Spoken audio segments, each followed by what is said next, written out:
sesuatu yang imajinasi kita itu sebenarnya ada di dimensi lain. Iya. Yang bisa tiba-tiba bisa muncul. Itu gimana Mbak? Maksudnya aku perlu ada penjelasan lebih lanjut gitu. Nah, jadi aku memang percaya bahwa dengan menulis kita berusaha mengurai sesuatu yang abstrak tadi. Dan barangkali yang tadinya mungkin rasanya kayak wah drama segede banget, apa kan, drama, ketika gitu. Ketika kita dedah, ketika kita analisis, oh ternyata segini doang. Satu lagi, transendensi ampas insani. Itu artinya yang disingkat menjadi apa? Transendensi ampas. Iya, oke.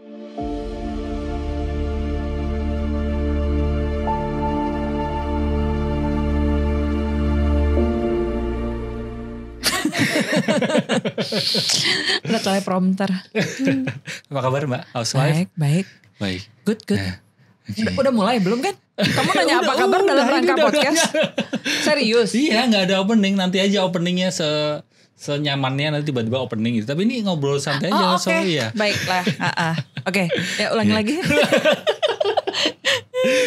Dari berbagai kegiatan yang dilakukan Mbak Dewi sekarang ini tentu saja tentang menulis dan ini buku barunya Tanpa Rencana kan. Yes. Nah ini langsung promo ya di depannya. Oh iya boleh dong. Bagus. Coba lebih tinggi lagi. Nanti akan lebih tinggi lagi sih. Baik. Tapi pertanyaan pertama adalah berapa kali Zumba Mbak selama seminggu? Aduh. Ini pertanyaan. Ini standarnya ya standar saya.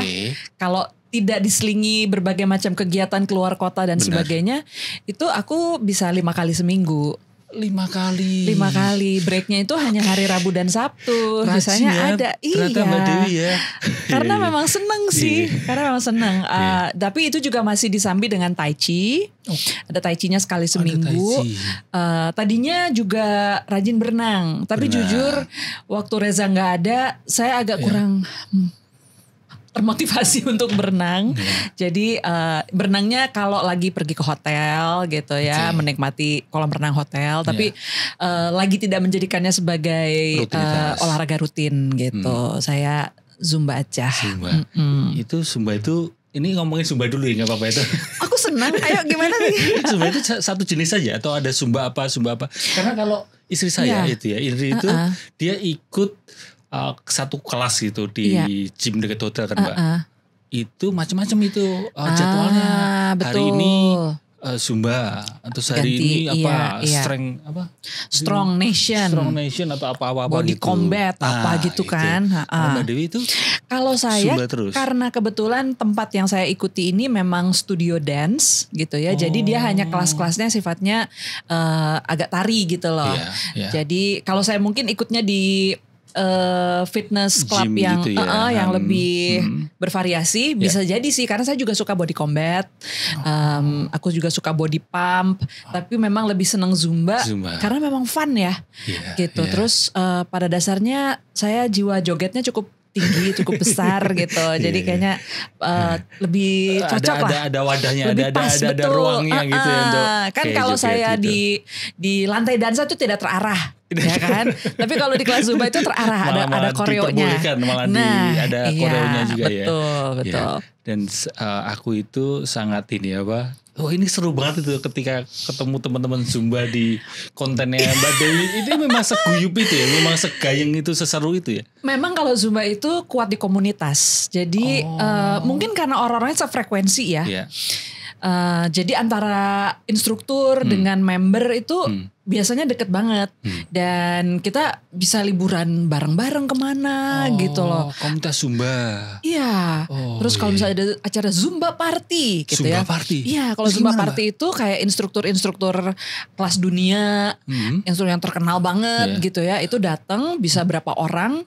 Wah itu udah kayak beneran party. Jadi semua dengan kostum yang paling wow gitu ya. Paling cetar gitu. Dan itu bisa 2 jam nonstop. Gak berhenti terus. Ya mungkin best dress aja kali ya. Karena tanpa ada best dress pun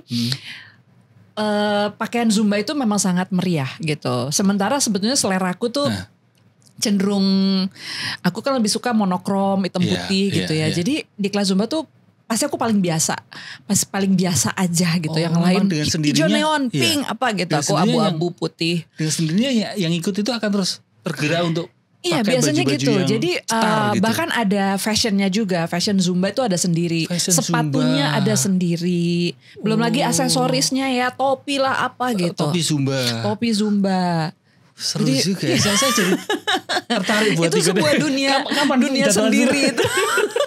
Bapak boleh gak sih? Bisa, walaupun ya jarang-jarang sih. Kamu pasti ada pusat perhatian. Oke, baik. Purnana Selasa kali ini teman-teman. Ini kameranya mana yang master ya? Oke.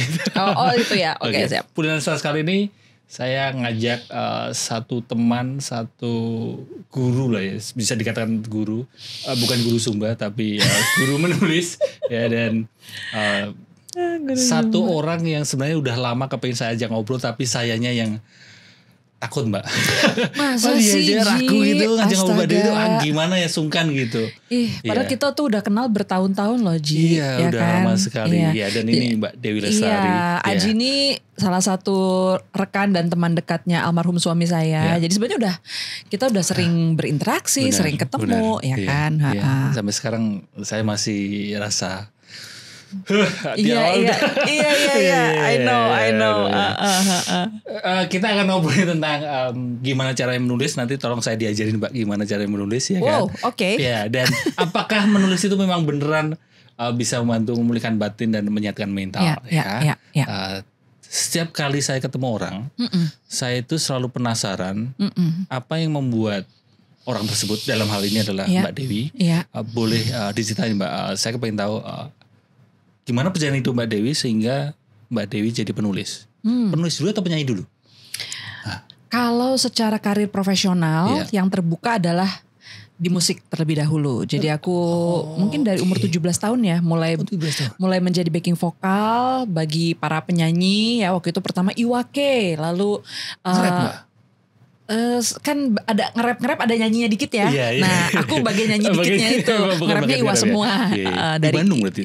Oh, di Jakarta.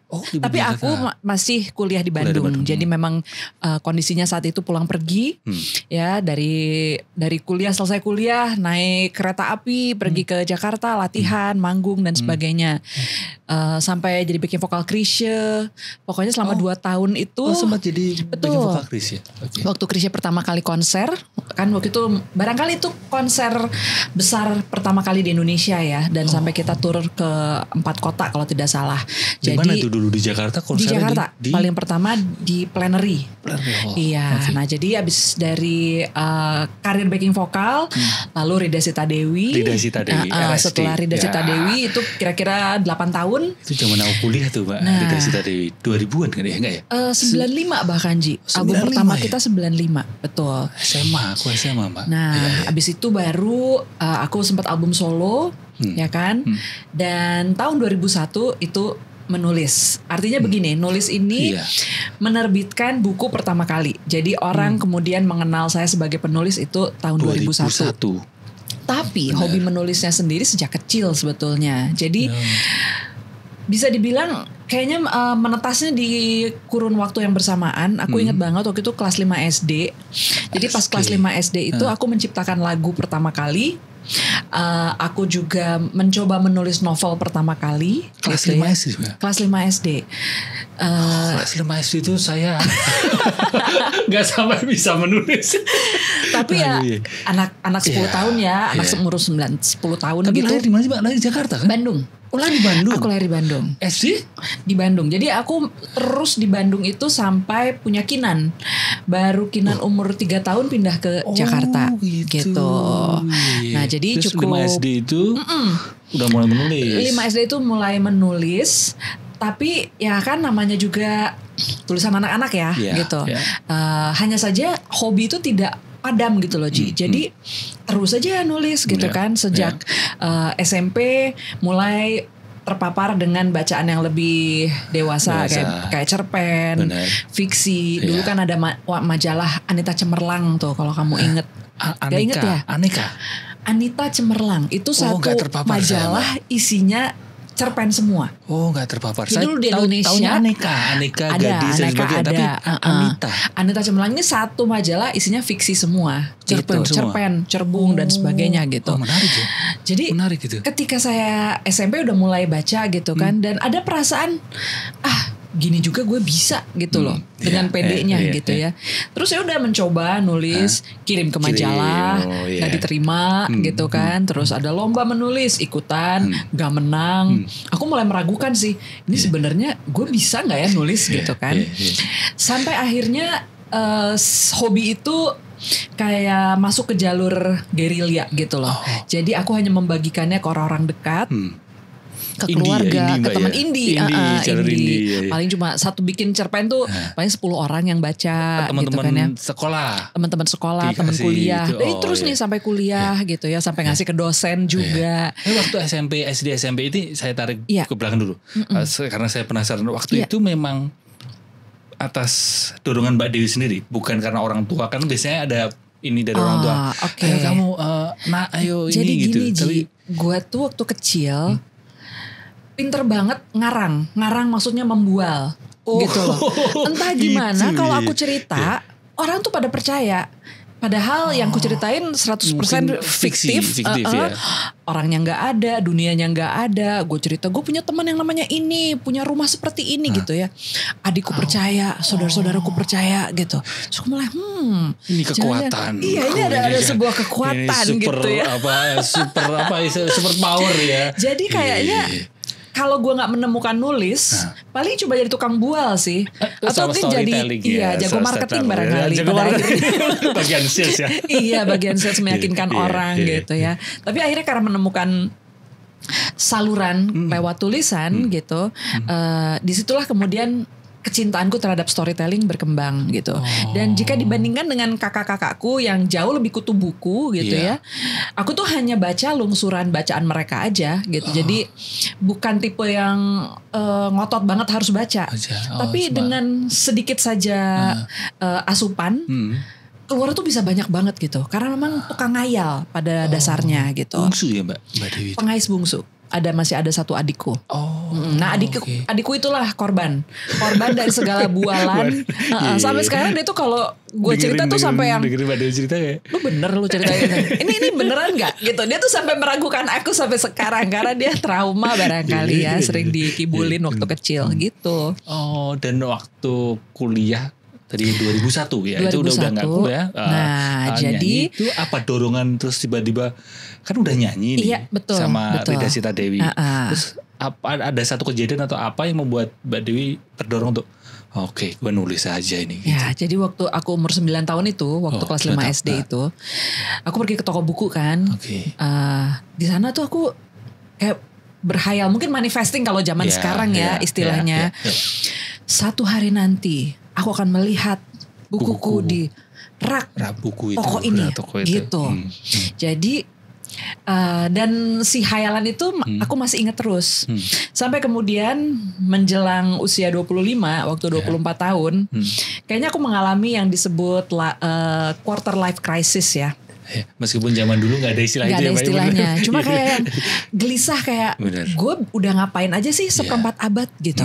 Terus teman-temanku yang lain juga kayak punya semacam tonggak-tonggak gitu ya. Ada yang mendaki gunung, ada yang kemana-kemana. Terus gue ngapain ya. Nah aku inget sih hayalan itu. Hayalan si Dewi umur 9 tahun itu. Terus aku rasa kayaknya ini deh saatnya gue mengabulkan, merealisasikan fantasinya saat itu dengan menerbitkan sebuah buku. Dan memang saat itu aku sedang tertarik sekali untuk nulis karena setahun sebelumnya pas umur 23 aku kayak mengalami semacam epiphany gitu ya, kayak semacam pencerahan spiritual gitu yang kemudian membuaku resah dan gelisah. Ini gue sudah bagi pengalaman resah dan gelisah. Nenong. Aku tahu lagu itu. Gak apa-apa ya, ada cerita komedinya. Gak apa-apa. Tahu banget lagu itu. Nah jadi pencerahan itu membuat aku tergerak untuk membagikan pengalaman tersebut ke orang lain gitu. Nah hanya saja siapa ya yang mau percaya anak umur 23 ngomong spiritualitas? Itu Pikirku saat itu. Langsung spiritualitas ya? Tema awal itu langsung langsung aku harus menceritakan ini nih, si pencerahan ini gitu kan. Tapi siapa yang mau percaya? Karena kan tokoh-tokoh spiritual itu pasti rata-rata udah rambutnya putih, berjenggot gitu, sepuh-sepuh gitu ya. Gua anak 23, siapa yang mau percaya? Akhirnya aku pikir kekuatanku kan adalah di fiksi, hobiku adalah nulis novel. Bagaimana kalau dikemas saja dalam bentuk fiksi, dijadiin satu gitu. Betul, dan jadilah Supernova. Jadi Supernova itu sebetulnya curhatan spiritualku zaman itu ya, saat waktu umur 23-24 fiksi, itu. Tapi temanya spiritualitas. Betul. Jadi ya akhirnya itulah yang kupilih menjadi tonggak usia 25 tahun, gue ngapain? Gue nerbitin buku gitu. Dan akhirnya sejak itu karena memang Supernova konsepnya serial, mau gak mau kan aku harus nulis buku kedua, buku ketiga dan seterusnya. Lama-lama orang taunya aku nulis, mulai lupa saya penyanyi. Gitu sampai hari ini. Begitulah Ji. Tapi meskipun sekarang udah Sumba kan tetap diingat sebagai penulis, bukan sebagai nanti lama-lama kan tadi kan nyanyi terus penulis, tapi sekarang memang kuncinya sebenarnya satu sih Ji, kita harus jaga konsistensi ya. Jadi terus berkarya, dan itu satu hal yang aku pelajari juga ketika bermusik gitu, karena aku merasa memang saat itu di musik RSD tidak terlalu produktif. Dalam arti kita dalam 8 tahun berkarir tuh cuma punya 3 album. Menurutku itu sebenarnya sangat kurang kalau kita mau menjaga konsistensi gitu ya. Sehingga akhirnya ketika menulis aku mencamkan jangan terlalu lama. Kalau kosong tuh kalau bisa 1,5 tahun udah harus ada karya baru, ada karya baru lagi gitu. Iya. Dan ini forward sekarang ini muncul buku Tanpa Rencana. Setelah berarti ini udah agak tinggi kan Mbak ya? Udah. Coba deketin ke kamera dikit gitu lebih. Ini setelah luang berapa lama berarti Mbak? Sebelum ini kan? Iya, sebelum ini Rapi Jali. Sebelumnya Aroma Karsa kan? Aroma Karsa, Rapi Jali. Rapi Jali kan trilogi. 2021 Rapi Jali itu betul trilogi. Jadi memang 02 tahun ya gitu. Karena sebetulnya saat saya nulis Tanpa Rencana ini itu tahun 2020. Dan pandemi uniknya unik betul ketika pandemi, dan uniknya si Tanpa Rencana ini gue tulis kata pengantarnya lebih dahulu. Kata pengantar dulu. Padahal buku-buku sebelumnya kata itu kan paling belakangan kan, biasanya kita bikin kata pengantar. Ini tuh bikin duluan karena kayak ada apa ya, semacam dorongan saat itu. Aku akan membuat sebuah buku yang nanti isinya adalah kumpulan cerita-cerita yang ditulis secara spontan. Jadi itu tema besarnya. Sorry Mbak, ini kalau spontan itu aduh bagus juga ya. Tahu ya kan spontan. Jadi ditulis dengan spontan. Nah, ada tombolnya sebelah mana sih? Nanti saya pencet tombol. Lanjut. Gitu. Jadi ketika aku ada momen apa, peristiwa apa yang memicu Mbak Dewi, mungkin justru sekarang pertanyaannya adalah bikin kata pengantar itu. Ada momen atau peristiwa apa? Saat itu kan pandemi ya. Dan aku menjalankan semacam detox dari medsos saat itu, karena medsos kita kan saat itu berisik banget, ya kan, karena orang di kehidupan nyata nggak bisa berinteraksi, ada social distancing dan sebagainya. Akhirnya semuanya pindah ke medsos. Orang IG live tiap hari berapa kali, pokoknya kayak riuh banget. Sampai aku akhirnya capek sendiri dan memutuskan untuk break dari medsos. Nah saat break itu aku benar-benar menikmati baca buku, jalan-jalan, olahraga, pokoknya kayaknya tenang banget lah hidupku saat itu. Dan akibatnya ada semacam energi kreatif ya, yang seperti terkulminasi gitu dan ingin keluar. itu rasanya seger banget si energi kreatif itu. Dan pada satu malam aku buka sebuah aplikasi menulis namanya Om Writer, yang memang aplikasi ini sangat memancing kreativitas kita. Kamu kapan-kapan harus coba deh. Jadi dia Om Writer, OMM Writer. OMM Writer. Jadi dia tuh tidak ada minim distraksi lah ya. Nggak ada tampilan menu-menu macam-macam, hanya kayak layar kosong. Fontnya cuma pilihannya ada 5. Font pilihan backgroundnya cuma 5 gitu. Jadi minimalis banget ya. Tapi menyegarkan. Dan somehow saat itu kayak yang aku pengen nulis sesuatu. Dorongan itu gede banget. Terus aku kayak sudah tahu bahwa aku akan menulis spontan setelah ini. Nah. Udah saya tahan-tahan itu. Iya, kenapa ya? Kenapa malah gue ingetin ya? Aduh. Jadi tiba-tiba aku tergerak untuk bikin kata pengantarnya dulu deh.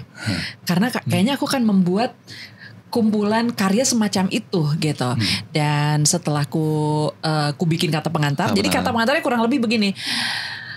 Aku akan membuat sebuah antologi berjudul Tanpa Rencana, dan setelah ini yuk kita lihat hasilnya seperti apa.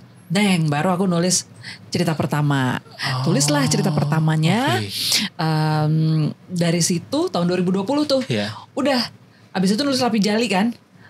Beralih lah. Jadi ini kayak proyeknya kayak proyek disimpan dulu gitu ya. Disimpan dulu. Di filing dulu iya, ke situ. Gitu. Pokoknya satu saat nanti gue bakal bikin nih gitu. Aku suka konsepnya, aku suka idenya. Terus aku simpen dulu. Lalu bikinlah Rapi Jali dan seterusnya. Lalu Rapi Jali 2021 sampai 2021 ya berarti Rapi Jali. 2021 terbit. Lalu hidup berjalan ya kan. Dan banyak peristiwa terjadi dalam hidupku. Tahun 2022 itu aku kehilangan Reza. Lalu 2003 aku kayak nggak pengen, belum kali ya, masih mencari ritme hidupku yang baru nih gimana sih gitu, sebuah babak baru. Jadi aku belum berkarya, walaupun sebetulnya di 2023 itu aku banyak banget bikin lagu. 2023 Jadi 2023 itu benar. Bikin lagu buat penyanyi-penyanyi lain, dan jalan-jalan gitu ya, terus olahraga, pokoknya menikmati hidup lah di 2023. Termasuk sempat jadi konten kreator kan sama adikku. Hai guys, pakai bahkan ada tongkat selfie. Tapi terus nggak cocok kan, akhirnya gitu jadi pemirsa. Iya, sekarang jadi pemirsa. Kayaknya lebih pas lah dengan angkatannya gitu ya, dengan umuran kita. Senior ya. Naturalnya tuh pemirsa gitu. Kalau guys tuh gue ketawa sendiri kayak, ih kok nggak pantas ya gitu. Anyway, nah setelah itu 2024 akhirnya aku memutuskan untuk mengunjungi lagi kata pengantar tadi. Si ide tersebut gitu ya. Dan barangkali 80% dari Tanpa Rencana ini aku bikin di 2024. Tapi proses kreatifnya gimana Mbak? Kan tadi kan sempat bilang Mbak Dewi itu energi kreatif. Aku sebenarnya kan sempat ikut kelasnya Mbak Dewi juga. Dan ada satu hal yang sampai sekarang nempel di ingatanku, nempel di aku adalah bahwa energi kreatif atau sesuatu yang imajinasi kita itu sebenarnya ada di dimensi lain. Yang kita, bisa tiba-tiba bisa muncul. Itu gimana Mbak? Maksudnya aku perlu ada penjelasan lebih lanjut gitu. Nah jadi aku memang percaya bahwa sebetulnya setiap karya adalah proyek kemitraan gitu. Kita bermitra dengan ide. Franchise. Ini bahasanya. Iya. Tapi dengan analogi ini pastinya akan lebih mudah dipahami ya. Karena jika ada kerjasama gitu kan, sebuah kerjasama itu kan membutuhkan komitmen dari kedua belah pihak gitu. Dan aku merasa ketika ada ide sudah mempercayakan dirinya kepadaku untuk dilahirkan ke dalam dunia yang real, ke dunia yang konkret gitu. Aku punya tanggung jawab gitu sebagai seorang partner. Jadi, dan aku percaya ide ini kayak orang gitu Mbak ya. Anggaplah orang yang kemudian dia mau jualan produk ya gitu. Ngasih tahu kita sesuatu supaya kita bisa bagiin ke orang gitu ya. Tapi dia tuh kayak nggak punya wadah, nggak punya KTP ya barangkali ya. Kalau WNA dia WNA gitu kan. Dia harus cari partner WNI yang lokal gitu kan. Supaya bisa gitu. Nah aku partner lokalnya. Aku partner lokalnya. Dan sebagai sebuah kemitraan ya kita sama-sama harus chip in something ya gitu. Aku ngasih waktuku, aku ngasih komitmenku, dedikasi gitu. Dan dia juga memberikan ya idenya gitu ya. Ayo kamu ngomong. Jadi buat aku tuh sebenarnya nulis tuh kayak mendengarkan. Saya menulis mendengarkan. Itu seperti mendengarkan. Jadi sama juga gue bikin lagu. Kalau gue bikin lagu, gue tuh mendengarkan. Ini lagu maunya kemana gitu. Oke, dia kesini nih larinya gitu. Jadi ibarat kita bertemu di titik tengah. Dia jalan, gue jalan, terus kita ketemu gitu di tengah-tengah. Dan itu yang kemudian menjadi sebuah karya. Nah, tanpa rencana pun sama seperti itu. Proses kreatifnya ya. Iya, cuma karena dia memang bukan novel ya. Jadi karya idenya tuh bisa dibilang sebersit lah, secercah gitu ya. Kalau novel kan kita harus manjangin sampai maraton. Kalau ini kayak lari-lari pendek gitu kan ya. Satu nanti kemudian berganti lagi dengan ide lain, ganti lagi dengan ide lain. Nah, jadi ketika gue udah memutuskan, oke, gue akan nulis tanpa rencana. Dan ini satu metodeku juga, Ji. Jadi sebelum gue mulai menulis, biasanya gue menetapkan dulu deadline-nya kapan gitu. Jadi iya, karena sebuah kerjasama kan, artinya begini, gue juga kepengen hidup, gue juga kepengen mengerjakan yang lain. Jadi gue nggak pengen menghabiskan terlalu banyak waktu untuk satu ide. Jadi mendingan kita sepakati dulu, nih kita kerja bareng sampai kapan nih, gitu. Jangan sampai hidupku juga diperbudak olehmu, gitu kan. Jadi kita punya kesepakatan lah kurang lebih. Menarik gitu ya. tapi itu Mbak, deadline itu karena kalau sebatas aku ngobrol sama teman-teman seniman, ya, entah itu musisi atau penulis atau apapun itu, deadline itu menjadi hal yang kadang merusak sisi seni. Betul. Tapi kalau buat Mbak Dewi justru malah itu perlu ada untuk membatasi. Itu senjata pamungkasku sih gitu untuk semua karya gitu. Karena intinya adalah itu tadi kita chip in masing-masing. Saya ngasih waktu, saya ngasih waktu untuk sesuatu gitu. Tapi aku juga tidak ingin hidupku berlama-lama di situ gitu. Jadi ayo deh kita kerjain lah 6 bulan, 5 bulan, ayo. Tapi udah ya habis itu beres ya gitu. Nah dengan demikian aku juga bisa memberikan diriku untuk lebih banyak ide yang lain gitu. Kalau ini Mbak, sebagai seorang Mbak Dewi Lestari, ide itu muncul bisa tiba-tiba nggak? Oh sangat. Terus piye Mbak? Terus gimana? Misalnya tiba-tiba baru di supermarket misalnya, dorong kereta tiba-tiba.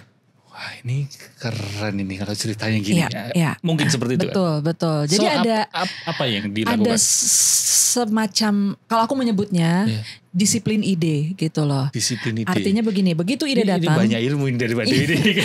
Begitu ide datang, pertama kita tangkap. Ya kan, kita tangkap dulu. Didengerin tadi ya, betul. Tangkap. Kita tangkap, lalu kita simpan. Kemudian tulis setelah di handphone atau apa gitu. Tulis di handphone, di voice note, dimanapun, tanpa penyimpanan. Nangkep ide itu kan cair sekali, dia akan tergelincir keluar. Benar. Dengan mudahnya jika kita tidak menyimpan, betul. Gitu Dan kita kan hidup di dunia penuh distraksi ya. Kita udah ngerasa wah ini dapat melodi bagus banget nih, tiba-tiba 5 menit kemudian masuk telepon bicara bla bla bla bla, lupa. Nadanya jadi nada ringtone nanti ya kan. Kan sebelumnya nadanya gini-gini. Bener. Nah, jadi kita harus cepat-cepat menyimpannya, merekamnya gitu ya. Nah, yang ketiga adalah menabung. Nah, jadi aku itu tidak pernah membuang ideku.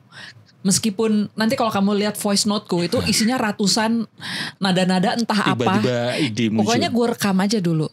Di dalam laptop juga banyak yang tulisan-tulisan entah apa atau kalau zaman dulu ya belum ada laptop gitu, kayak carikan-carikan kertas dan itu semuanya aku simpan. Di arsip ya? Ada arsipnya gitu.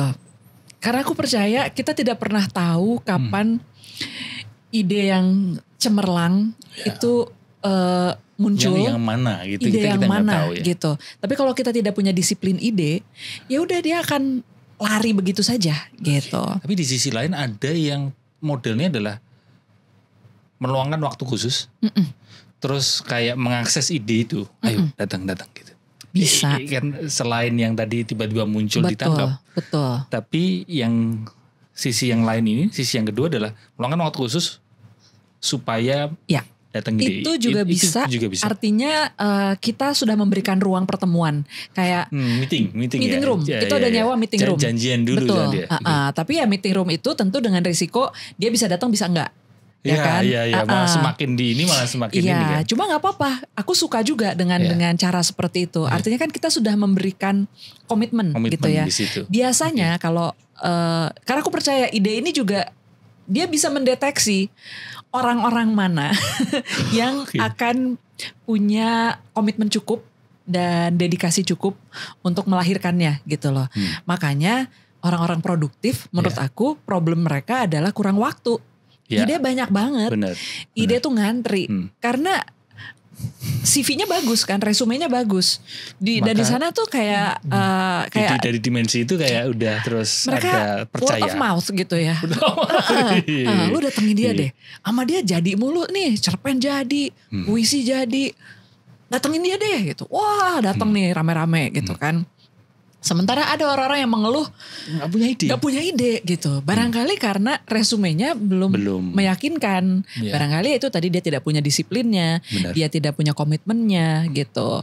Jadi dengan kita membangun diri kita semakin reliable gitu ya untuk ide, saya yakin ide tuh ada di mana-mana dan kita semakin peka sebetulnya Ji. Dan ini yang terjadi ketika aku nulis tanpa rencana.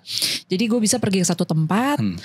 Pokoknya gue niat nih di satu tempat ini aku akan membuat satu cerita dari sini gitu. Kayak waktu pergi ke Raja Ampat misalnya. Sudah ada niatan untuk gue mau nulis pokoknya di sini gitu. Dan dengan demikian parabola kita kayak udah aktif kan, gitu udah ngebuka gitu. Betul. Jadi ada fenomena menarik, tangkap. Ini fenomena menarik, tangkap gitu. Tanpa itu ya susah gitu. Contohnya ada satu cerita judulnya Surat Cinta di Botol Kaca. Itu aku dapatkan ketika lagi di Pantai Nusa Dua, terus jalan kaki di pinggir pantai dan ada barang-barang hanyut kan. Terus aku ngelihat ada mangkok puding, ada botol air mineral gitu, sendal capit, jala ikan. Mana ya botol yang isinya surat, gue bilang gitu. Kayaknya nggak mungkin kayak di film-film kan ini nggak mungkin banget ya, gue bilang gitu. Siapa coba? Kayaknya kemungkinan kita tersambar petir di siang hari itu lebih tinggi daripada menemukan botol hanyut isinya surat gitu. Surat cinta lagi. Gila kan. Jadi dari situ, dari cuma perenungan itu ya udah aku jadikan cerita gitu. Kenapa Mbak Dewi sebelum-sebelumnya kan novel, Aroma Karsa, terus Rapi Jali, novel. Kenapa ini antologi? Antologi itu kan kumpulan cerpen ya Mbak ya? Betul. Ya? Karena memang kalau kita menulis dengan proses kreatif seperti tanpa rencana, agak sulit jika kita ingin berformat panjang gitu. Berarti ada kesulitannya sendiri-sendiri Mbak? Ada kesulitannya masing-masing. Novel sama nulis kalau nulis novel itu tanpa perencanaan menurut saya bukannya nggak mungkin tapi sangat sulit.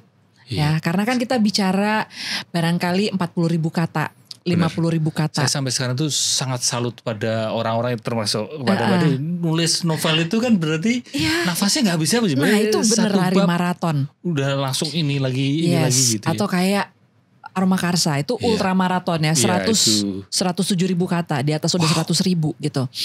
Jadi kalau tanpa rencana karena memang sifatnya yang spontan. Gitu, mau nggak mau ruang saya nggak banyak. Jadi mungkin yang paling panjang di sini hanya 5.000 atau 4.500 kata di satu bab, di satu cerita gitu ya. Tapi rata-rata mungkin cuma 1.000 atau 1.500 gitu. Jadi ada sih beberapa cerita yang panjang dan memang ketika ceritanya itu sedikit lebih panjang, saya nggak bisa menyelesaikannya dalam sekali duduk. Jadi ada beberapa sesi.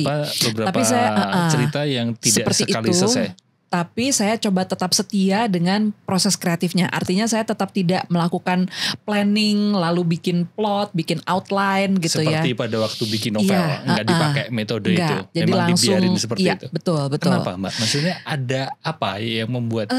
Aku ingin menjaga spirit si tanpa rencana ini sih gitu. Karena menurut aku inilah yang menjadi penyegaran dan juga tantangan bagiku sebagai seorang penulis gitu. Aku percaya format-format itu kan menjadi sebuah kebiasaan ya.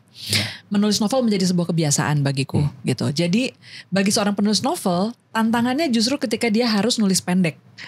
Karena dia jadi memakai otot-otot yang nggak biasa dia pakai gitu kan. Kayak pelari maraton diminta disuruh sprint itu gitu. juga setelannya kan lain, setelannya beda. Dan sebaliknya yang sprint disuruh maraton itu juga susah gitu. Nah jadi untuk kemudian melenturkan otot-otot menulisku supaya bisa lebih versatile lah gitu ya. Aku seneng nih dengan project-project seperti ini karena ini jadi kayak refreshing. Eksperimen gitu. Sesuatu yang baru ya. Iya benar. Mendiserap diri sendiri Mbak ya. Betul. Dan bagiku itu penting sebagai seorang kreator gitu ya. Jadi kita mencoba bentuk baru, cara baru. Dan gitu. nggak mudah buat mungkin yang udah punya nama seperti Mbak Dewi untuk melakukan hal baru. Kadang kan ada ego yang ya gue gini. Kita play gitu. safe. Iya. Selain tadi botol tadi surat cinta di botol kaca. Surat cinta di botol kaca. Aku itu kan udah dapat buku ini beberapa hari yang lalu kan. Itu aku terhenti di tentang Jakarta. Ada ya tentang Jakarta ya. Karena aku sebagai perantauan dan merasakan sekali betapa kan aku juga anak Bandung ya, aku anak daerah aku gitu. Aku tinggal di Jakarta, lahir di Jakarta, lahir di Bandung. Yang merantau, jadi merasakan sekali Jakarta memang dan tentang Jakarta ini aku tulis lagi di tengah kemacetan. Ya di Tebet kan? Di Tebet gitu. Dan tentu saja sebelum tentang Jakarta itu aku berhenti di agak di awal ya Mbak ya. Asam garam. Bukan Mbak, ini tanpa banyak pilihan. Tanpa banyak pilihan. Aku tahu. Iya. Itu aku bikinnya di Raja Ampat. Karena aku merasa laut itu menjadi tempat yang berbeda bagiku sekarang gitu kan ya. Karena aku jadi bisa merasa Reza kan di Prabu kan. Jadi aku lebih merasa kesana, bisa merasa terhubung dengan dia itu ketika berada di laut gitu atau di badan air karena disitulah di sini ya kalau orang di Kremasi kan mungkin tidak ada nisan ya. Benar. Tapi ya kemana kita lihat ya ke air gitu loh, ke air laut. Banyak cerita di sini temanya adalah tentang refleksi diri, tentang spiritualitas. Begitu kental gitu di sini. Di tanpa banyak pilihan ini aku jadi ingat Rupert Spira tahu Mbak? Rupert Spira tahu. Itu ada dia bilang gini, in ignorance I am lupa. Tapi di kalimat keduanya gini, in understanding I am nothing. In love I am everything. Bagus banget ya. Iya bagus banget. My God. Ketika kita sudah di kesadaran akan cinta. Kita menjadi segala-galanya. Orang yang kita cintai yang mungkin kita anggap hilang secara fisik telah menjadi bagian dari ada kita di mana-mana gitu. Iya betul. Apa yang membuat Mbak Dewi tertarik untuk mengangkat tema spiritualitas, refleksi diri di cerpen ini? Kalau di novel-novel kan memang tadi memang betul. Dari awal memang seperti itu. Tapi kenapa masih mengangkat itu? Kayaknya tanpa rencana tuh banyak yang sifatnya katarsis juga ya Ji ya. Karena kan di sini aku belajar untuk tidak mendiskriminasi ide atau untuk tidak mendiskriminasi emosi. Artinya ada semacam proses pilih-pilih gitu. Tapi aku berusaha aku berusaha untuk yang bicara saat itu ya itu. Langsung gitu. Jadi saat itu barangkali yang sedang muncul ke permukaan adalah rasa kangen ya atau rasa kehilangan sehingga muncul gitu. Termasuk ketika aku menulis tentang Bapak Aku Mencoba. Bapak Aku Mencoba. Itu tentang ayahku yang memang menulis kepingin apa? Ayahku tuh berpulang bulan Februari lalu dan aku nulis itu di bulan Juli, di bulan ulang tahunnya Bapak gitu. Dan dari Februari sampai Juli itu gue lihat fotonya aja nggak bisa. Aku lihat video-video ketika pemakaman nggak bisa gitu. Baru di bulan Juli lah aku merasa cobain gitu, pengen tahu. Jadi mulailah aku kompilasi video-video ketika pemakamannya, baru aku lihat lagi gitu. Dan itu emosinya luar biasa. Aku nangis berderai-derai gitu ya. Dan di satu titik aku juga kayak pengen nulisin sesuatu tentang Bapak. Bapak suka menulis juga atau? Bapak bisa, tapi itu bukan fortenya dia gitu ya. Dan sebenarnya kami ada semacam proyek yang tertunda. Iya, jadi makanya aku sempat baca iya, itu. Bapak tuh kepengen mengabadikan kisah-kisah seru dia ketika jadi tentara dalam bentuk tulisan. Dalam bentuk tulisan. Jadi aku menjadi co-authornya dia lah. Bapak menulis, jadi aku bilang, Pak, Bapak nulis aja. Nanti saya edit, saya rapikan, saya tulis ulang gitu. Jadi waktu itu Bapak udah ngasih tuh. Nah hanya saja beliau keburu sakit. Sementara waktu itu tertunda karena Rapi Jali. Saat aku memutuskan, oke nih aku akan nulis bukunya Bapak.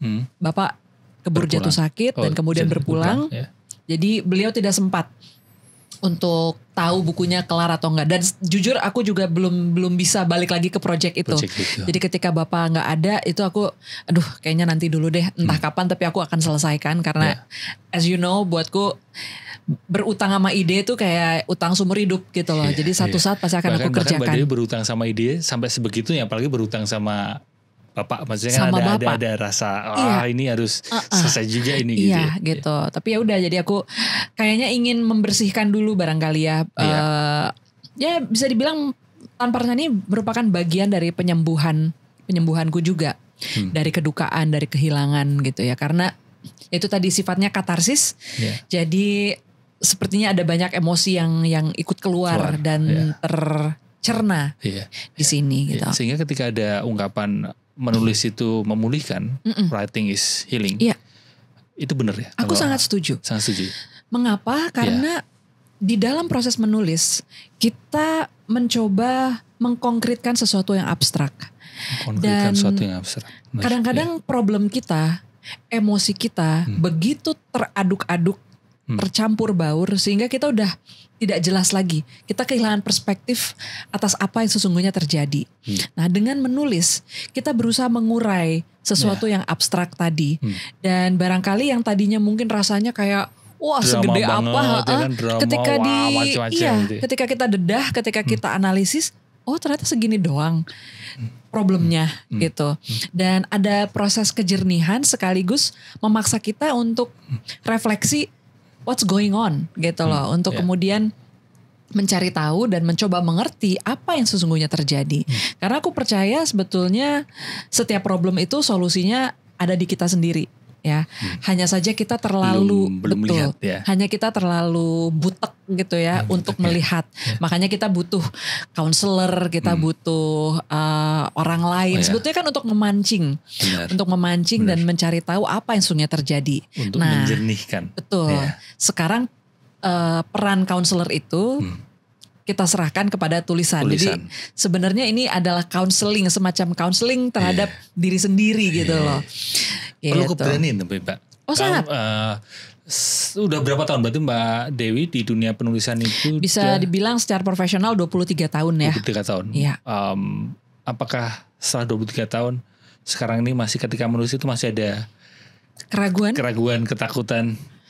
Karena kalau sebagai penulis semua termasuk saya mungkin mewakili juga teman-teman, itu ada ketakutan itu untuk menulis. Itu hal yang wajar gak Pak?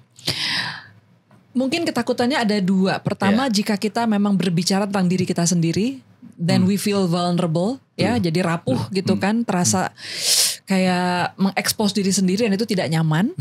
Atau kedua jika kita memang menulis untuk berkarya, kita takut karya kita mendapat penolakan, tidak sesuai ekspektasi gitu, baik diri kita maupun orang lain gitu ya. How to cope with that? Kalau untuk vulnerability terhadap diri kita sendiri, buat aku sebenarnya ada satu cara, fiksikanlah. Karena jika kita tidak nyaman dengan tampil secara real, fiksi adalah jalan terbaik untuk kemudian kita dalam tanda petik bersembunyi di tempat yang aman. Ada layernya gitu. Ada layer gitu. Tapi setidaknya mungkin 60% atau 70% kebenaran itu keluar. Ya kan. Tapi ketika kemudian orang nanya, kita bisa enggak cuma fiksi. Jadi ada semacam alibi gitu. Yang kedua adalah berdamai dengan ketidaksempurnaan. Ya percayalah saya sudah 18 buku saat ini. Dan 18 buku. Betul. Dan tetap tidak ada karya yang sempurna gitu.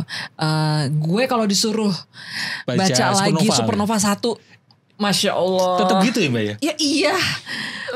What was I thinking gitu ya, kayak gitu. Tapi ya udah, itu adalah hal yang wajar ya. Kalau tadi seorang maestro pun juga ngalamin seperti itu. Ngalamin banget. Ya udah, itu dilestari di saat umur dia 24-25 tahun. Mengapresiasi masa lalu kita ya. Betul. Ya udah, berdamailah dengan ketidaksempurnaan. Termasuk saat kita sedang menulis. Kita kan tentu ingin sekali menyuntingnya, memolesnya berkali-kali. Tapi itu tadi, risikonya adalah gak selesai-selesai gitu kan. Kedua, titik sempurna mana sebetulnya yang kita tuju gitu. Karena sempurna itu ilusif sebetulnya ya gitu. Belum tentu ada. Jadi kalau buat saya lebih enak kita berpatok kepada sesuatu yang realistis. Let's say waktu. Gitu ya. Deadline tadi. Ya, oke, saya akan kasih waktu 1 bulan untuk penyuntingan ini. Selesai tidak selesai, kumpulkan. Jika ada kekurangan atau ketidaksempurnaan, ya udah jadikan itu pelajaran dan bawa itu ke karya berikutnya gitu. Kalau tadi kan yang pertama, ketika kita takut menulis karena kita takut untuk being vulnerable, karena itu tadi tipsnya. Kalau yang kedua terkait penolakan dari orang, masih ada rasa seperti itu Mbak Dewi kayak? Masih kadang-kadang kayak ada nyelkit gitu kan, tiba-tiba kok ada yang gak suka, kok ada yang ngomong gini gitu.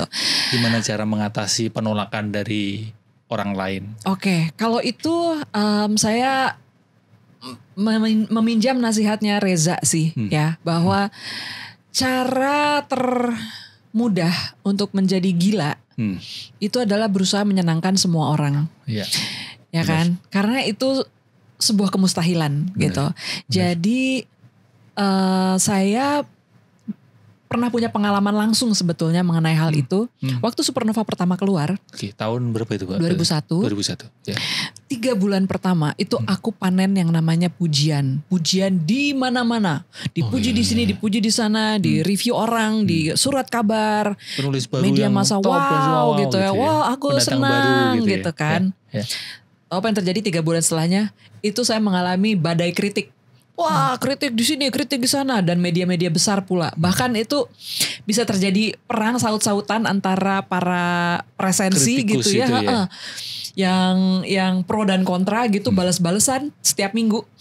Zaman blog gitu ya. Zaman blog, media massa, belum blog bahkan. Jadi itu terjadi di Kompas, terjadi di cetak, Mbak. Iya, gitu kan, terjadi di Sinar Harapan, pokoknya yang media-media gede di Jawa Pos. Terpaannya lebih wah, itu gila banget. Tapi aku tuh mengumpulkan semua clipping media-media itu. Waktu itu sih karena memang niat ngeliping aja sebagai dokumentasi gitu. Tahu nggak Ji? Setelah sekitar 6 bulan gitu ya, atau 9 bulan, aku coba lihat lagi kan si file itu. Ternyata jumlah yang mengkritik dengan jumlah yang memuji itu kurang lebih 50-50. Imbang. Di situ aku berpikir, ini apa nih? Kok kayak yin and yang ya gitu.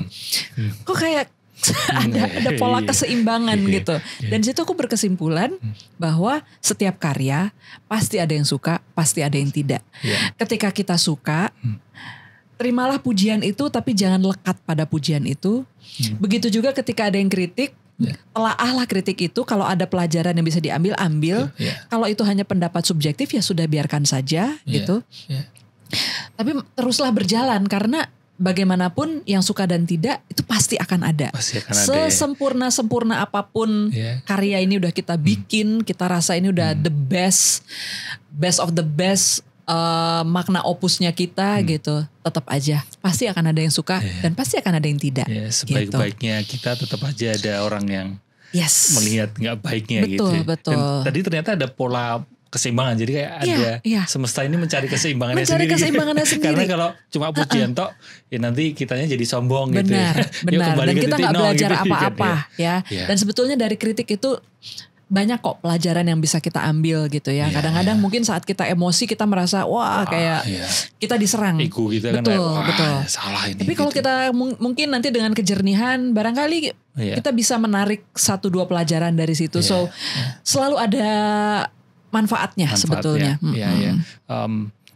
aku jadi ingat waktu ngobrol sama Henry Manambiring, dia bilang, mengutip Mbak Dewi juga, bahwa karya yang bagus itu bukan karya yang sempurna, tapi karya yang diselesaikan. Selesai, iya, betul. Tidak ada karya yang sempurna, yang ada hanyalah karya yang selesai dan tidak. Karena kalau nunggu sempurna nggak selesai kan, karena ilusif tadi ya. Iya, betul. Kalau kembali ke Tanpa Rencana, Mbak, apakah benar berarti karya Mbak Dewi menulis Tanpa Rencana ini merupakan refleksi diri gitu? Ya, refleksi dalam arti cerminan ya Mbak ya, bukan refleksi pijet. Oh ya, bukan ngurut ya. Bukan yang ngurut pegal-pegal, bukan. Benar seperti itu kah? Bisa dibilang iya, dan saya rasa buat mereka yang belum pernah baca karya saya sebelumnya, belum tahu Supernova, belum tahu Aroma Karsa dan sebagainya.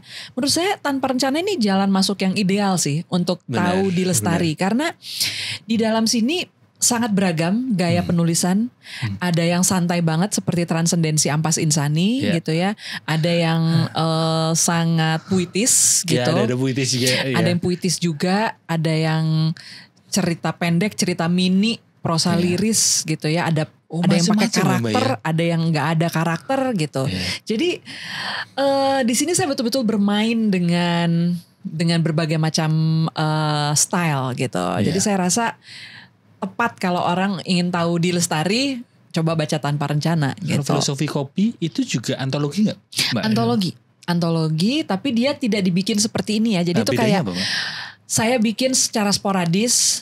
Jadi saya semacam punya tabungan, lalu pada satu titik saya cuci gudang gitu. Jadi saya kumpulkan yang udah pernah saya bikin selama kurun waktu 10 tahun jadi buku gitu. Filosofi Kopi itu. Jadi Filosofi Kopi. Jadi tidak ada, ya dibilang apa ya, benang merahnya mungkin agak tidak sekuat seperti Tanpa Rencana yang memang benang merahnya terjadi dalam proses kreatifnya. Dalam proses menulis ini apa yang ditemukan Mbak Dewi terkait dengan tadi kan, ini refleksi diri Mbak Dewi gitu. Ada penemuan diri apa dalam penulisan Tanpa Rencana? Mungkin di sini belajar untuk lebih pasrah dan lebih percaya kepada arus inspirasi gitu ya. Arus inspirasi. Dia mau bawa saya kemana dan saya sudah punya kepercayaan ini sudah lama. Tapi dengan Tanpa Rencana saya semakin yakin bahwa setiap benda itu punya cerita. Setiap benda punya cerita. Selama kita mau mendengarkan dan mengamatinya dengan cukup jeli gitu. Jadi tidak ada sebetulnya istilah nggak ada inspirasi atau kurang ide, karena ide itu di mana-mana. Dan sebernyawa itu ya, inspirasi dan ide itu ya. Ketika tadi ngobrol sama Mbak Dewi, ternyata ide itu ya sebernyawa itu, bukan sesuatu yang pasif yang Betul. Kalau buatku gitu begitu ya. Setidaknya dari pengalamanku berkarya sebagai seorang kreator seperti itu rasanya gitu. Dan jika ada satu hal yang aku pengen dari orang-orang gitu ketika dia baca Tanpa Rencana. Apa harapan Mbak Dewi? Aku kepengen mereka terpancing untuk menulis sebetulnya, untuk berani menulis. Karena di sini rasanya aku memberikan testamen gitu ya, semacam pembuktian bahwa gak perlu jadi orang terpilih atau orang memiliki kekuatan tertentu gitu untuk menulis. Gak harus sepanjang novel-novel Mbak Dewi sebelumnya gitu Ide itu bisa diambil dari keseharian kita, dari perasaan kita, dari mana-mana. Just trust the process gitu, dan biarkan dia akan membawamu ke manapun gitu ya. Itu dia. Dan dalam Tanpa Rencana ini pun juga Mbak Dewi menuliskan banyak jenis tulisan. Ternyata dia ada prosa. Ada prosa, ada puisi, ada cerita pendek. Ada cerita mini. Itu yang gimana Mbak? Cerita pendek itu cerita pendek itu seperti Asam Garam, seperti Surat Cinta di Botol Kaca. Ada karakter, karakter. Cerita mini itu kurang lebih sama, tapi lebih pendek lagi. Biasanya karakternya lebih sederhana, mungkin cuma 1 atau 2 orang. Ya, lebih pendek daripada cerita pendek. Ada cerita mini. Jadi cerpen dan cermin ya. Cermin. Dan ada puisi juga. Dan kemarin ini saya baru saja ke Bandung dan pergi ke Universitas Pendidikan Indonesia Fakultas Sastra. Dan dibedah oleh seorang dosen. Dan beliau juga mengatakan bahwa di dalam Tanpa Rencana ini ada bentuk-bentuk karya yang sifatnya antara. Antara itu Jadi Mbak, antara itu kayak belum ditemukan sebetulnya. Dan menurut dia ini bisa jadi uncategorized. Iya, ini bisa jadi tugas para pengkaji untuk kemudian menemukan satu definisi baru gitu. Kategori baru ini. Kategori apa baru. gitu ya. Jadi antara nih barangkali antara puisi, antara prosa gitu. Antara cerpen atau puisi. Ada juga jadi yang ada istilah ini Mbak, senandika lah. Senandika. Ya, senandika itu apa Mbak? Saya juga lupa. Mari kita lihat KBBI. Tapi kan ada penulis-penulis, ya bisa dikatakan penulis-penulis baru gitu yang kegalauannya dituangkan dalam tulisan itu. Ini senandika ya istilahnya. Iya. Kamu nggak ada apa ya, kita Google dulu. Kita cari tahu.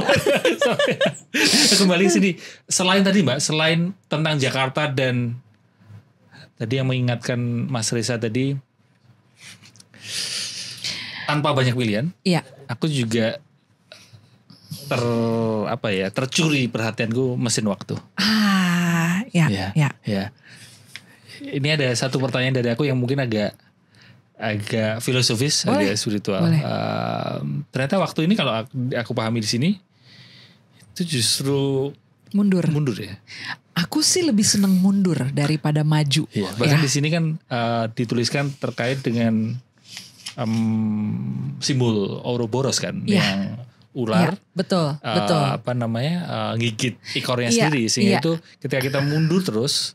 Itu akan maju gitu karena kita akan maju, kita akan berputar. Karena gitu. aku pernah berada di satu masa yang aku pengen punya tato dan tatonya adalah Ouroboros. Karena aku tahu filosofi itu gitu. Jadi boleh dielaborasi Mbak terkait hal ini.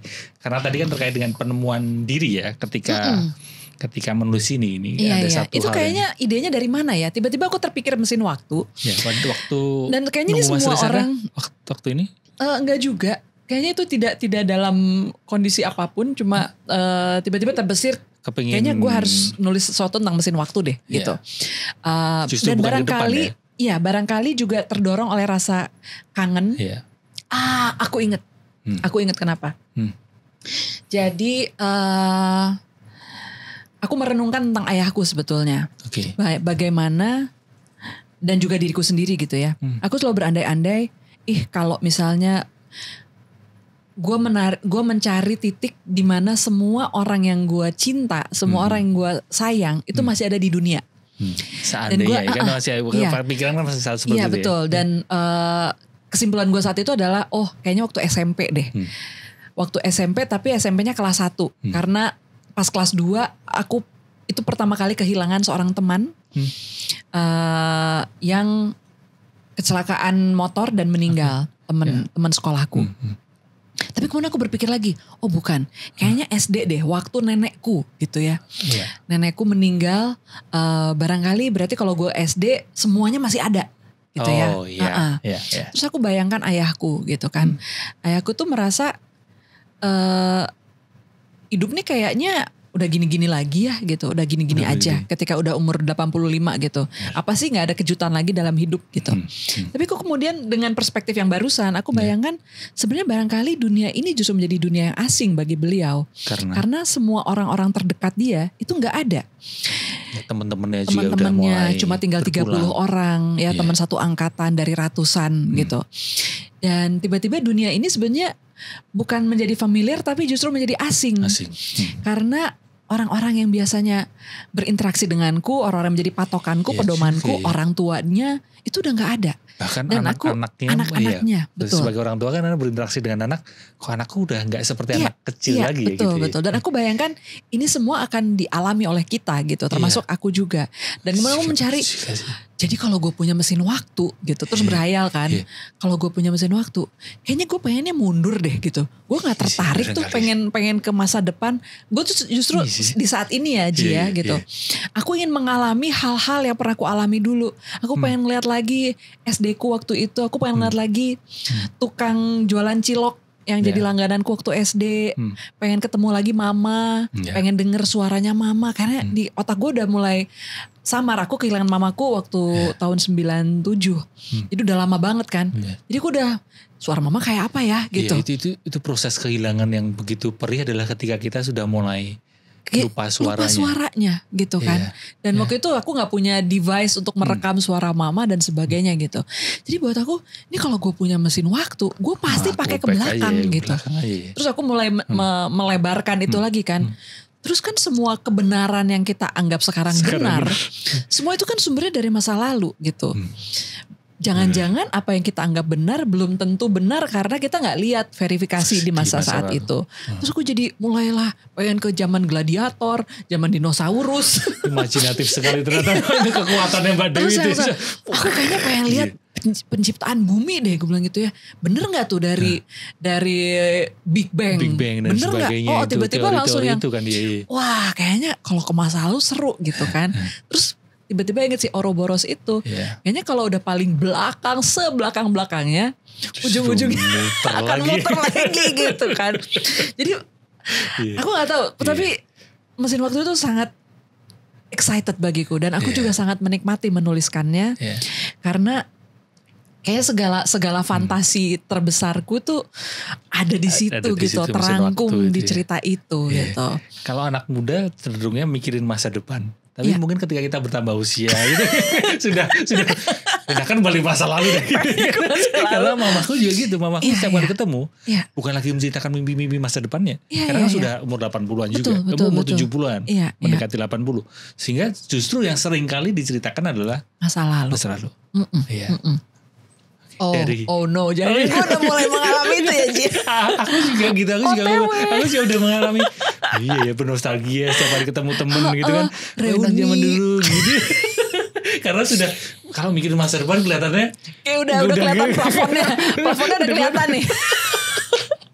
Oh my God. Karena muda kan biasanya visi-visi ke depan gitu kan. Iya. Karena dulu waktu aku inget banget. Jadi konsep mesin waktu ini udah lama ada di benakku gitu ya. Waktu gue SMP gitu, gue pengen banget lihat masa depan. Gue pengen tahu Dewi tuh nanti jadi apa. Gue pengen tahu nanti Dewi tuh sama siapa. Pengen tahu nanti rumahku kayak apa gitu. Sekarang mungkin begitu banyak jawaban-jawaban yang sudah kita dapat ya. Pertanyaan-pertanyaan itu sudah selesai gitu. Kita udah tahu polanya juga. Kalau anak muda kan kayak waktu sekolah gitu, enakan kuliah deh, kelihatannya kuliah lebih merdeka gitu. Nanti kalau udah kuliah pengennya kerja deh. Ternyata kerja juga perih juga. Iya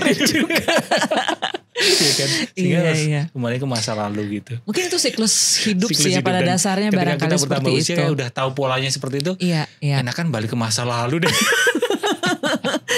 Bener. Dari semua cerita ini Mbak, ini satu pertanyaan yang sebenarnya ini sih perlu aku tanyain, tapi mungkin agak susah buat seorang seniman, seorang penulis yang menghasilkan karya. Dari semua karya, apa cerita paling berkesan? Yang berkesan, aduh, mungkin kalau dari sisi proses penciptaannya si Bapak Aku Mencoba itu ya, karena itu menurut aku paling emosional, paling kuat sekali emosinya gitu.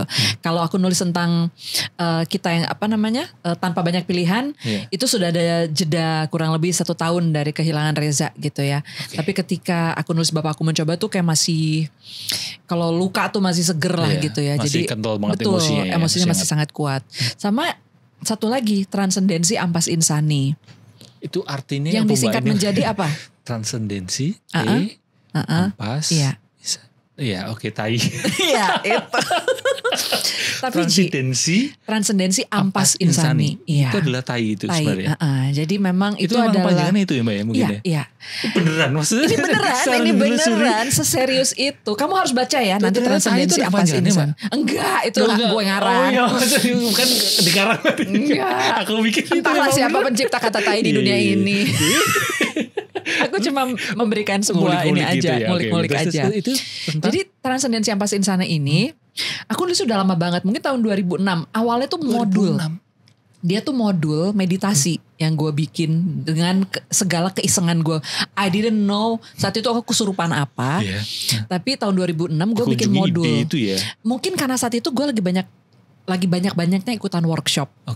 Jadi dapat modul, dapat paper, dapat makalah gitu ya.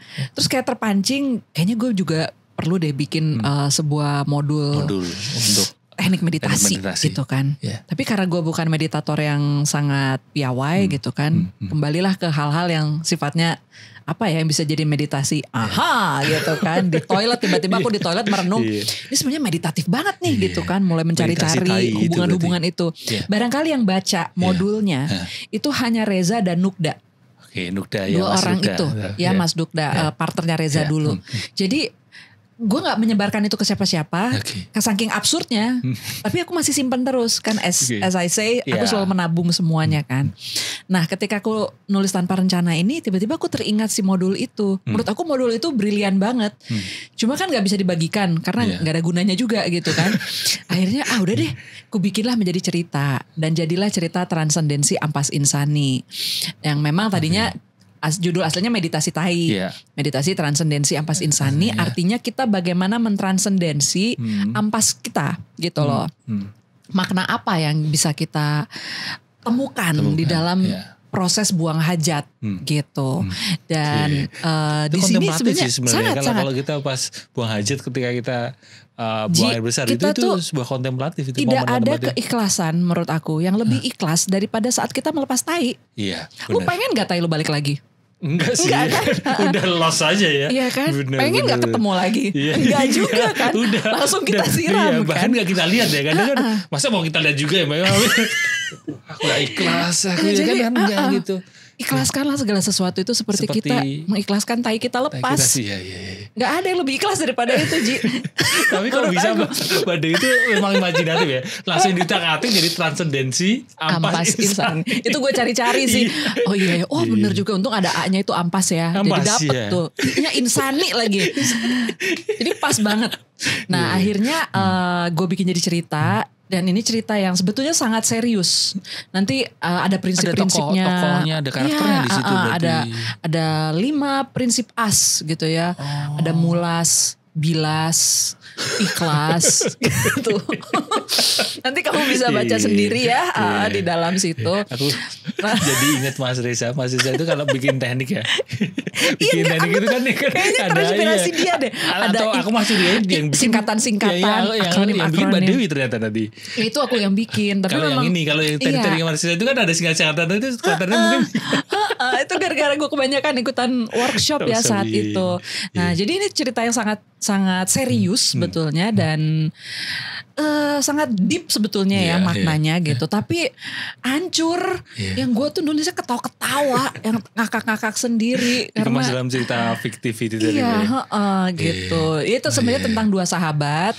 Mereka tinggal satu rumah, kamar mandi cuma 1. Nah yang satu ini mempraktekkan meditasi transendensi ampas insani. Akhirnya kan teman satunya lagi gak bisa pakai kamar mandi. Kelamaan gitu. Jadi terjadi konflik.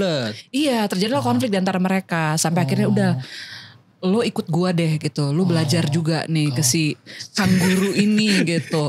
Namanya kangguru. Namanya. Terus nama sahabat ini satu Firman, satu Wahyu. Firman dan Wahyu. Namanya juga tuh. Pokoknya suasananya sangat spiritual sekali. Jadi konflik rebutan WC. Benar. Jadi sebetulnya di dalam tai kita bisa menemukan spiritualitas. Iya, bahkan di dalam sesuatu yang kita selama ini bicarakan mencintai. Dalam mencintai pun ada tai enggak? Ya kan? Ada tai di dalam mencintai loh. Iya. Jadi kita itu jangan terlalu berlebihan kalau mencintai itu selalu indah. Enggak, ada tai di dalam mencintai. Gue suka nih. Terima kasih sekali Mbak Dewi. Aduh sama-sama. Tapi ini air mata karena tertawa ya. Jadi buat teman-teman kalau penasaran tentang salah satu cerita tentang tai tadi ya, bisa segera beli di online shop ya, toko buku dan sebagainya. Mungkin ada yang mau disampaikan ke teman-teman Mbak? Iya, aku gak tahu nih kita tayangnya kapan, tapi kurang lebih sih saat ini sudah ada di toko-toko buku di Jabodetabek dan juga ada di toko buku online ya. Jadi di berbagai daerah kalau misalnya pesan online sudah bisa, tapi untuk tersebar ke Indonesia barangkali dalam 1 mingguan lagi deh gitu. Mungkin awal Desember sampai keluar pulau gitu. Oke. Terima kasih sekali. Haji makasih banget. Makasih, saya menunggu ini nanti kalau Filosofi Kopi kan jadi film Mbak. Iya. Nah yang transendensi apa sih Sani jadi film itu seru sekali. Mungkin itu jadi film paling bau ya dari segala film yang pernah ada. Thank you, Makasih banyak. Thank you for being here. Yes. Dan seperti episode sebelumnya, di akhir Pulinan Selaras itu ada surat dari anonim, dari strangers. Oh oke. Nah, surat itu ditulis sama temen ngobrol Pulinan Selaras. Tapi anonim, nggak ditulis namanya. Jadi silahkan. Itu ada. Oh saya bacakan. Iya, dibacakan. Ya. Siap. Biasa Mbak ini gimmick kan perlu ada kayak gini ya. Ya dong. Tapi ini beneran ada yang nulisin buat saya gitu ceritanya? Dia yang nulis nggak tahu juga bakalan dapat ke Mbak Dewinya gitu. Ya. Aku bacakan ya. Ya. Terima kasih atas usaha yang diberikan untuk sampai di hari ini. Semangat dan selamat berkarya selama-lamanya. Wow. Terima kasih banyak siapapun itu. Iya. Lope-lope. Terima kasih Mbak Dewi Lestari. Sama-sama. Terima kasih juga buat teman-teman udah nonton dari awal sampai akhir. Semoga obrolan kami bisa membantumu menyehatkan mental dan memulihkan batin ya. Yes. Semoga kita semua bisa menerima kenyataan seapa adanya. Bye. Bye. Bye. Bye. Terima kasih. Terima kasih banyak.